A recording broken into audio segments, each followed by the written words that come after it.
복덕방 기자들의 이데일리 오희나 기자입니다. 오늘은 김재경 투미 부동산 컨설팅 소장님을 모시고 빌라 투자에 대해 한번 알아보겠습니다. 소장님 안녕하세요. 네, 반갑습니다. 부동산 주치 김재경 소장입니다.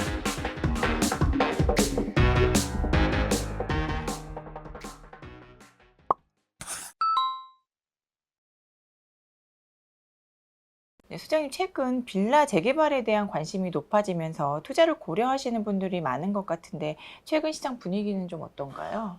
정말 놀랍다라고 해야 될 정도로 네. 빌라에 대한 곽광이 높아졌어요. 네. 재개발에 대한 가능성이 어느 때보다 높아진 건 사실이거든요. 네. 전 정권 때부터 공공재개발 이슈들이 있었잖아요. 네. 5.6 부동산 대책, 공공재개발, 2.4 부동산 대책의 도심 공공주택 복합사업 등등 이런 네. 것들도 있었었고, 현 시장님, 오세훈 시장 와가지고 바뀐 것 중 하나가 이제 신속통합기획 네. 발표되었었고요.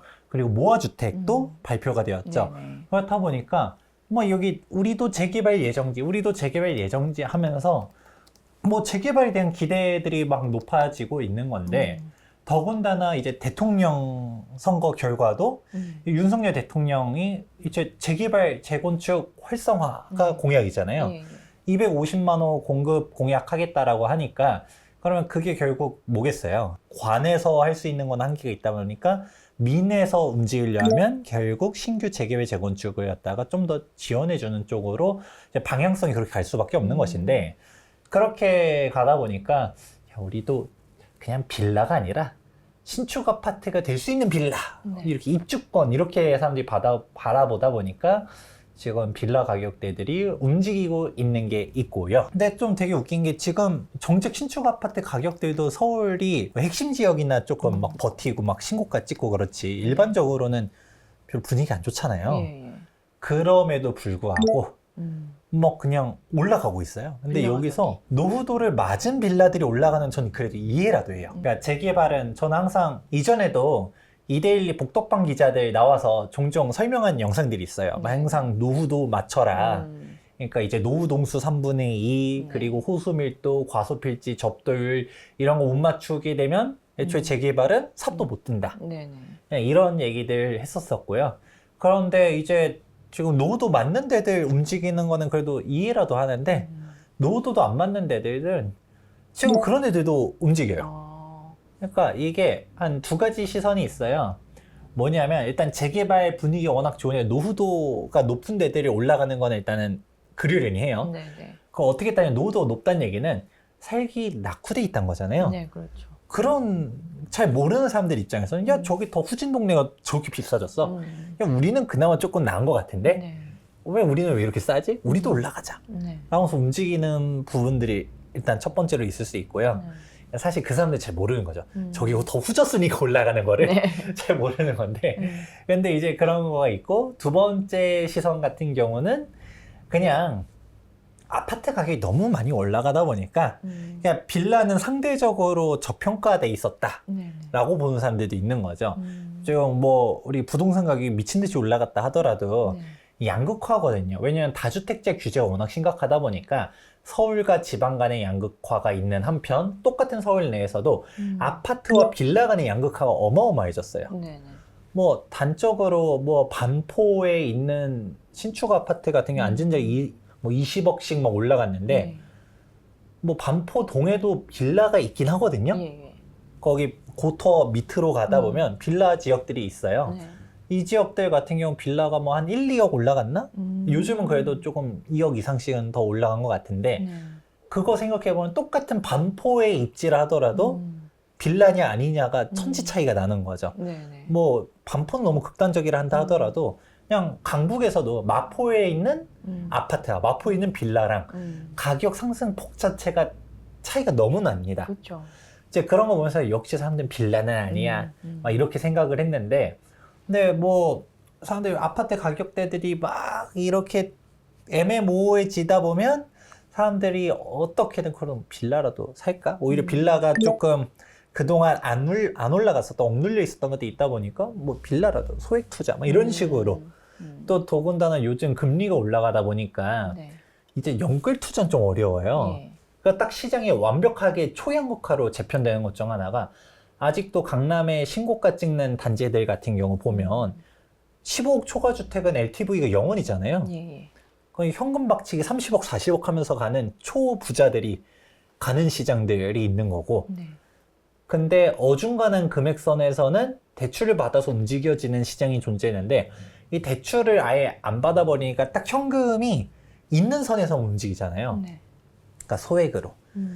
재개발 예정지 아니면 진짜 몇 천만 원의 빌라 투자 뭐 이런 식으로 가는 사람들이 있다 보니까 야 그냥 투자 금액 얼마 안 들어간다. 뭐 빌라 투자 금액 뭐 3천만 원, 5천만 원 돼요라고 하는 데들이 그냥 그게 움직이는 거예요. 그러니까 야 이런 부분들도 좀 개인적으로는 좀 이해는 되지만 조금 위험한 것도 아닌가라는 생각들도 하고 있습니다. 그게 현재 빌라 시장인 것이죠.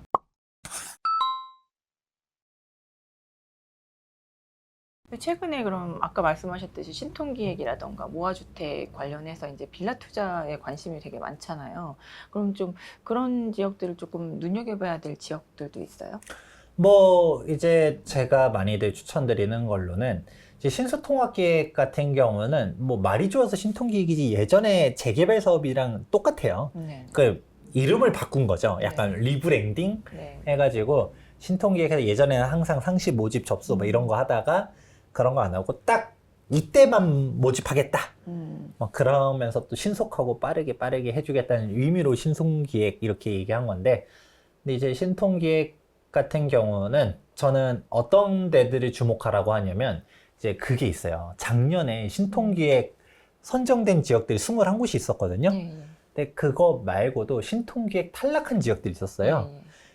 근데 그 탈락 지역들이 어떤 식으로 됐었냐면 이제 구별로 신속통합기획 우리 공모합니다 할 때 약간 뭐 핑미요 프로듀스 101도 아니고 102곳이 신청을 했습니다.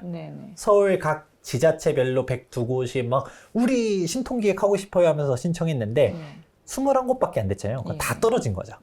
근데 이 다 떨어진 데 다 주목하라 할 수는 없고요. 이때 이제 구별로 4개씩 추렸어요. 예를 들어서 뭐 용산 같은 경우 11개나 신청을 했는데 용산구 내 11개를 신청했는데 딱 4군데를 추렸죠. 이 4군데를 추렸는데 여기서 하나를 뽑은 거예요. 그게 바로 청파를 뽑았는데 이 청파동을 뽑았으면 이제 탈락 지역들 있죠. 원효로에도 있었고 서계동도 있었고 그 유명한 한남 1구역도 있었고 이 탈락 지역들을 그냥 이제 아무것도 아니에요 끝 하는 게 아니라 얘네들을 서울시 입장에서는 그냥 냅두기보다는 정비가 필요하긴 하다라는 인지도는 있는 거죠. 그럼 공감대가 있다 보니까 여기를 어떤 식으로 지정해놨냐, 이제 건축행위 제한을 걸어놨고요. 그러고서 토지거래 허가구역을 걸어놨어요. 이 규제 2군데를 걸어놨는데, 그러면 이제 재개발 예정지의 가장 고질적인 문제점은 신축 빌라들이 난립하는 게 문제예요. 지금 현재 시점은 노후도를 맞췄어요. 노후 독수 3분의 2, 접도율, 과소필지 뭐 이런 것들 등등등등등을 다 맞췄어요. 주민들 위주도 높아. 그런데 이 간악한 표현은 좀 뭐라고 해야 될까? 그냥 이제 그분들도 사익을 추구하면서 움직이는 건데, 이 재개발 될 곳들에다가 단독주택 허물고 신축 빌라 지어가지고 분양을 하죠. 일명 쪼개기. 지분 쪼개기들을 해가지고 일반 분양들을 하게 되면 노후도가 떨어지고 사업성이 떨어지고 해서 재개발을 망치는 주범이 되거든요. 근데 그런 사람들이 난립하게 되면 재개발이 될 곳도 안 돼요. 그렇게 되는 것들이 워낙 많다 보니까 이 쪼개기를 막아야 된다라는 거죠. 그래서 개발 행위 제한을 건 거예요.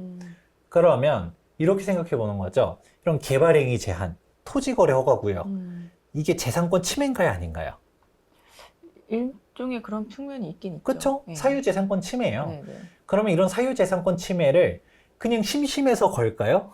아니죠. 언제든 얘는 개발할 수 있다. 이런. 그렇죠. 그 오피셜하게 여기가 그 다음번 신통기획 후보지입니다라고 말한 건 아니지만 이런 지역들은 그래도 노후도를 보존할 필요성이 있다라는 서울시의 위중이 반영된 게 아니냐라고 저는 해석하고 있는 것이고요.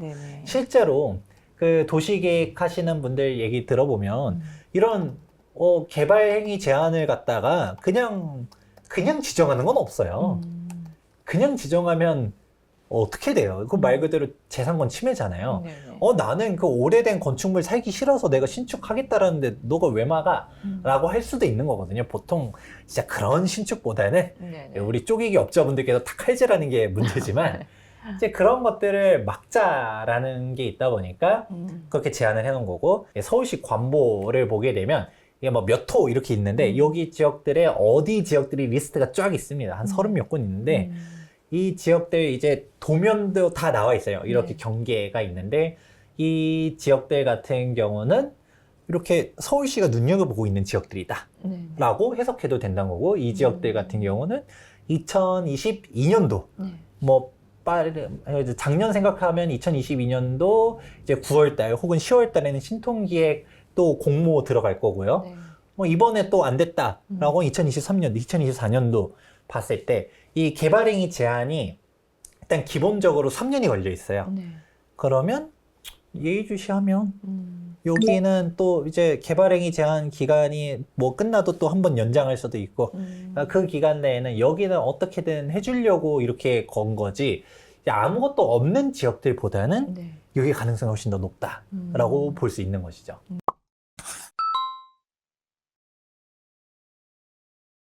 모아주택이라던가 신통기획 뭐 예정지 아까 말씀하셨는데 그런 쪽은 뭐 시세가 한 어느 정도로 그럼 들어갈 수 있는 거예요? 천차만별이에요. 왜냐면 입지 따라 다른데 진짜 모아주택 선정된 곳들 있잖아요. 네네. 그 선정된 곳들 기준으로 보면 투자 금액대가 아직도 한 1억대로 움직일 수 있는 데들도 있고요. 아, 그래요? 그리고 뭐 2, 3억 들어가는 데들도 있어요. 뭐 그렇게 따지면 저는 오히려 괜히 막 예정지 가는 것보다 네네. 우리 모아주택 선정된 곳들 있잖아요. 네. 여기 중에서도 물론 1억인 데는 이유가 있어요. 예를 들어 대표적으로 1억인 데가 강서구 화곡동. 네. 이미지 별로 안 좋잖아요. 네. 막 신축 빌라 성지, 막 사기꾼 네. 많고 막 300채, 500채 갭 투자 성지 막 이런 데니까 그런 데들 별로 안 좋지만 모아주택 아예 선정된 곳들 네네. 다 도면들이 있거든요.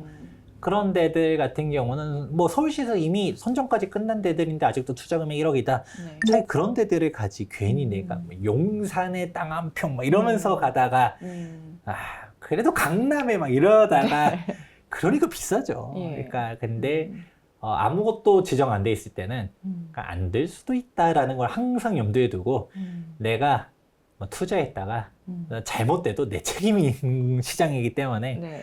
그럼 괜히 리스크 높다라고 말할 때는 이유가 다 있다라는 거를 네. 알아두시면 좋을 것 같습니다.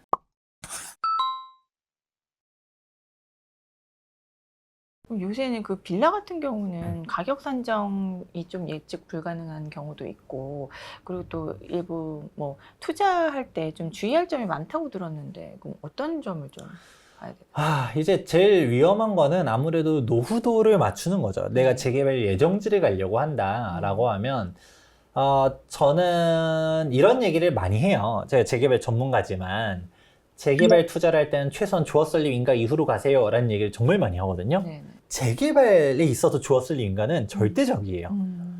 그러니까 뭐 관리 처분 인가 나면 뭐 좀 더 안전해요. 뭐 이주 철거까지 하면 완벽해요. 뭐 좀 더 앞으로 뭐 사업시행 인가, 뭐 건축심의, 뭐 그러다가 주어설립 인가, 이걸 단계 중 하나로 주어설립 인가를 받아들이고서 뭐 정비구역 지정, 추진위원회 설립 뭐 이렇게 보는 사람들도 있거든요. 근데 주어설립 인가를 받고 안 받고는 하늘과 땅 차이예요. 네. 일단은 정비구역 지정 자체가 시도지사의 지정이 있어야 되거든요. 예, 예. 지정권자가 시도지사예요. 그러면 아무리 뭐 본인들이 뭐 하고 싶다, 뭐다 동의를 뭐 예를 들어 100%를 극단적으로 모아서 제출한다 하더라도 뭐 시도지사가 일명 간택이 안 되면 뭐 아무것도 안 되는 거고요. 그렇죠. 그리고 뭐 해주고 싶다 하더라도 도정법, 도시민주환경정비법은 절차법이기 때문에 기준 요건에 못 맞추면 안 돼요. 네네. 노후도 요건에 못 맞췄다 하면 애초에 출발 자체가 안 되는 거예요. 법을 바꾸지 않는 이상은. 그러니까 재개발은 정비구역 지정되기도 어렵고 정비구역 지정됐다 하더라도 주어설립 인가까지 그 동의율 75% 모으는 데만 해도 그냥 뭐 빨라요 5년 뭐 하다 보면 10년 20년 걸리는 지역들도 있다 보니까 이게 숨 넘어가는 거거든요. 주어설립 인가 난 거는 비싸잖아요 라고 해도 그 정도, 내가 재개발 초보자다 라고 하면 그렇게 움직이라고 하는데 문제는 주어설립 인가 난 데들은 비싸다 보니까 예. 그래도 예정지 하시는 분들은 진짜 노후도를 꼭 맞춰라 라고 하는데, 요즘 이것도 개판이 된 게 좀 이런 말하면 뭐하지만 이제 모아주택 때문에 네. 난장판이 됐어요. 아 정말요? 이 모아주택이 노후도 비율이 낮아요. 그렇죠. 거의 좀 낮춰졌죠. 재개발은 66.7%가 넘어가야 되는데 네. 모아주택은 57%가 넘어가면 지정을 할 수가 있게 돼 있고요. 예, 예. 그리고 철근 콘크리트 같은 경우는 우리가 30년이 넘어가야지 일반적인 도정법상 이제 재개발 지역들, 이제 서울특별시 조례를 봤을 때 30년이 넘어가야 돼요. 철근 콘크리트 같은 네. 경우는. 근데 모아주택은 20년만 넘어가도 노후도를 맞춘 걸로 보게 돼 있거든요. 그러니까 재개발은 어렵지만 모아주택으로 되는 경우들이 있다 보니까 사람들이 막 요즘 모아주택 하겠습니다 떠드는 데들이 그런 이유들이 있는 건데, 근데 여기서 또 문제점은 재개발 같은 경우는 하도 신축 빌라 난립 이것 때문에 문제가 많다 보니까 권리 산정 기준일을 2022년도 1월 28일로 정해놨어요. 네. 이 권리 산정 기준이라는 거가 말 그대로 권리를 산정하는 기준일, 즉 입주권을 받을 수 있냐 없냐에 대한 기준점이에요. 네. 그러면 이때 이후로 쪼갠 것들은 입주권이 안 나와요. 일명 네. 신축 빌라를 그때 이후로 지어진 거는 분양 받아봤자 입주가 안 나온다는 거죠. 현금 청산 당한다기 때문에 이런 거 안 되는 건데, 모아주택은 또 모아주택은 그런 특정 기준 시점이 아니라 모아주택 이제 공모 이제 결과 발표나면 네. 그때를 기준으로 네, 가다 네. 보니까 그러면 이제 모아주택으로 가면 또 입주권을 받을 수 있는. 네. 그러니까 이 신축 빌라 업자분들이 요즘 재개발 얘기 나오는데도 최대 모아주택 떠들면서 분양을 해요. 네. 왜냐? 공공재개발 혹은 신통기획으로 하면 현금 청산되는데 모아주택으로만 가야지 입주권을 받을 수 있으니까 모아주택 가면 입주권 받을 수 있습니다 하면서 막 분양하거든요. 신축 빌라가요? 신축 빌라들을. 아 근데 그럼 노후도가 안 맞는 거 아니에요? 그러니까 이게 악순환인 거죠. 노후도가 떨어지고 있고 사업성이 떨어지고 있고 또 근데 이제 모아주택으로 가면 또 신축 빌라 입주권 받을 수 있다 하지만 절대 주민들 대다수는 네. 솔직히 모아주택이 재개발의 하위 호환이에요. 재개발로 가서 통으로 갖다 싹 밀고서 정비하는 게 낫지, 그 가로주택 모아놓은 그런 모아주택이 사실 그렇게 좋다라고 말할 수는 없거든요. 안 한 것보다 낫다라는 거지. 네. 재개발로 갈 수 있으면 재개발이 나아요. 네. 네. 그럼 당연히 모아주택 하겠다라고 떠들어 그 사람들이 소수파고 우리 신통기획 가야지 라고 하는 사람이 다수파라고 하면 네. 모아주택으로 가면 입주권 받을 수 있다라는 건 틀린 말 아니지만 모아주택을 못 가고 신통기획을 갔다 라고 하면 그 사람은 싹 청산당할 수 있다라는 것도 주의하셔야 된다라는 것이죠. 무엇보다도 모아주택 기준으로 가면 재개발 가능성이 있는 곳들이 너무 많아요. 그러니까 뭐 개나 소나 막 예정지 하면서 떠들고 있고요. 네. 그런 데들에다가 또 신축 빌라를 또 난립하면서 그 57%도 깨지는 지역들이 나타나고 있거든요. 아 그래요? 그러면 박 터질 수 있다. 네. 그리고 지금 부동산 경기가 좀 안 좋게 그렇죠. 보시는 네. 분들 많잖아요. 네. 그러면 오히려 이게 경기가 안 좋아지면 재개발이야 지금이야 말이 나와도 나중에는 뭔 재개발이에요. 지금 조합선 인간한 데들도 싸고 막 가격대들 막 조정돼 있고 그러면 멀쩡한 재개발 지역들 가지 내가 왜 예정지를 네.